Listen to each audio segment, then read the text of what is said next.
Banyak kisah nyata berhubungan dengan masalah ini. Kalau kita menggantungkan nasib kita pada Allah luar biasa. Ada seorang syekh, saya dengarkan ceramahnya, menarik sekali. Saya tidak tahu orang itu siapa, tapi cuplikannya saya dapatkan dari seorang teman dari Jeddah yang mengirimkan ke saya. Orang ini cerita, syekh ini menceritakan, saya satu waktu pernah ke Mesir, dan di Mesir ini saya lagi dari satu daerah mau ke Kairo, dari Iskandaria, satu kota, mau ke Kairo. Itu saya tiba di Kairo mungkin sekitar jam 2 malam. Pesawat saya selepas subuh harus berangkat kembali ke Saudi. Dia bilang, saya telepon pengurus masjid, saya mungkin mau mampir di masjid yang saya ceramah kemarin di Kairo itu. Saya mau tinggal di sana mungkin 2 jam, 3 jam istirahat. Nanti habis itu baru kemudian saya berangkat ke Saudi habis subuh. Dia bilang, saya masuk ke masjid, tiba jam 2 malam, turun dari mobil, saya lihat masjid lampunya nyala semua nih.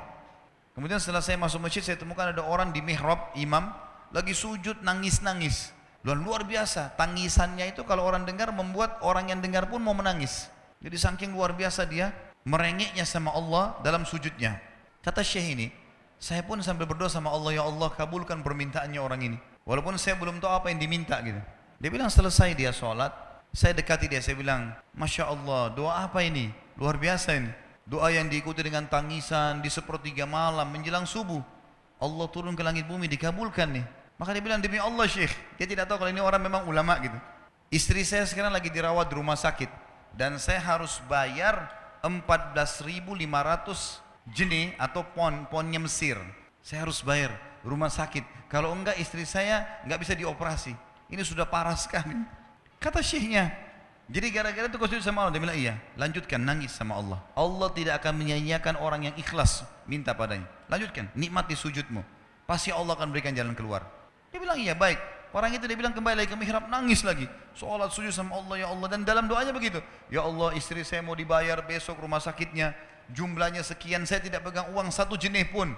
Ini 14.500 jenih, banyak sekali. Maka dia bilang, syekhnya ini bilang, saya mau tidur dulu. Saya istirahat 1 jam, menjelang azan subuh dia bilang, ada marbot masjid datang bangunin saya. Sudah azan, saya sholat qabliyah, sholat sunatul fajr. Waktu iqamah, pengurus masjid tahu kalau dia ini ulama, dipanggil, syekh tolong jadi imam. Dia bilang, saya capek, baru istirahat 1 jam, 2 jam malam. Biarlah imam. Dia bilang, tak apa-apa, ayat-ayat pendek aja, baca surah-surah pendek aja. Kata syekh, baiklah. Dia bilang, saya baca surah-surah pendek. Rupanya, mikrofon masjid karena keluar di luar, ada satu pengusaha Mesir, apartemennya itu dekat masjid, dan dia suka ikuti ceramahnya syekh ini di YouTube. Dia bilang, turun dari apartemennya, ikut sholat berjamaah di masjid, karena dia kenal suaranya orang ini gitu. Begitu selesai sholat, dia bilang, saya lagi zikir, datang orang itu. Dia bilang, syekh, ahlan usahlan di Mesir. Saya salah satu penggemar anda di YouTube, dan saya dengar suara tadi, saya tadinya mau sholat di masjid lain, saya ke masjid ini. Dia bilang, syekh, saya mau minta tolong satu hal. Kata syekhnya, kenapa? Dia bilang, saya sudah ngitung zakat uang perusahaan saya. Orang itu bilang, saya mau alokasikan zakat saya 14.500 jenih. Kata syekhnya, saya nangis, dengar itu. Nangis, saya terisak-isak. Kata orang itu, kenapa anda nangis? Syekh bilang, saya nggak bisa jelasin. Dia bilang, saya nangis terus. Kemudian saya lihat ke kiri kanan di saf, mana orang yang tadi malam sholat tahajud tuh? Banyak ada di ujung. Dipanggil sama syekh, fulan kesini, datang. Dia bilang, ceritakan masalah kamu apa? Dia bilang, syekh, saya punya masalah, istri saya dioperasi, harus bayar 14.500 jenih hari ini, kalau tidak nggak operasi.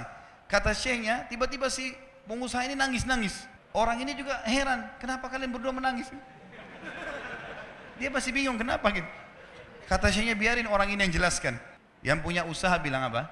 Demi Allah syekh, saya sudah 1 minggu taruh uang ini di lemari saya, sudah 1 minggu. Setiap hari istri saya bilang, turunkan, lakukan haknya Allah, zakat itu keluarkan. Dia bilang, saya ingin dapat 1 orang yang saya kasih langsung, daripada saya bagi-bagi. Saya mau 1 orang saya kasih, selesaikan masalah dia, dan Allah selamatkan saya di akhirat. Orang ini jadi nangis. Orang yang punya minta butuh nangis. Kata pengusahanya, ini uangnya silakan, 14.500. Semoga Allah selesaikan urusan saya di akhirat gara-gara saya bantu kamu. Kata syekhnya, demi Allah yang terjadi, orang ini yang siapa namanya? Orang yang punya uang ini, yang dikasih uang, dia tiba-tiba lupakan saya dan lupakan si pemilik uang. Dia langsung angkat kepalanya ke langit sambil menangis mengatakan, ya Allah, aku mencintaimu. Terpenuhi kebutuhannya, gitu kan? Kuasa Allah. Teman-teman, cuman kita selalu buru-buru. Kalau seseorang kita di perusahaan mau dinaikkan gajinya saja, mau naikkan jabatannya, dia harus tulis permohonan, Tidak mungkin juga baru hari ini dimasukkan kemudian ketuk ruangan di rootnya, mana permintaan saya kemarin, atau hari ini, nggak mungkin. Seminggu dia sabar, 2 minggu dia sabar dengan berharap datang panggilan. Kenapa dengan Allah Subhanahu wa taala kita tidak begitu, teman-teman? Banyak orang buru-buru dan kebanyakan orang mau menggantungkan permintaannya kepada Allah hanya pada hal-hal yang kecil, hal yang besar tidak, atau sebaliknya, hal yang besar, hal yang kecil tidak. Kenapa tidak pernah minta sama Allah dikasih motor, dikasih mobil, dikasih rumah? Kenapa hanya minta kalau penyakitnya dihilangkan baru kembali kepada Allah? Itu pun seringkali kita jadikan Allah nomor 30, teman-teman sekalian. Ke dokter ini, ke dokter itu, resep ini, resep. Nanti kalau sudah mentok nggak bisa sembuh baru sholat tahajud. Salah. Islam mengajarkan kita apa? Sebelum makan berdoa, sebelum tidur berdoa, sebelum aktivitas berdoa, sebelum ke dokter doa dulu supaya Allah jadikan kesembuhan. Karena dokter resepnya cuma semoga lekas sembuh. Tidak ada pasti sembuh. Makanya teman-teman sekalian, kembali kepada Allah adalah jalan yang paling luar biasa gitu. Coba merengek kepada Allah SWT. Allah pasti tidak akan pernah memungkiri janji-janjinya.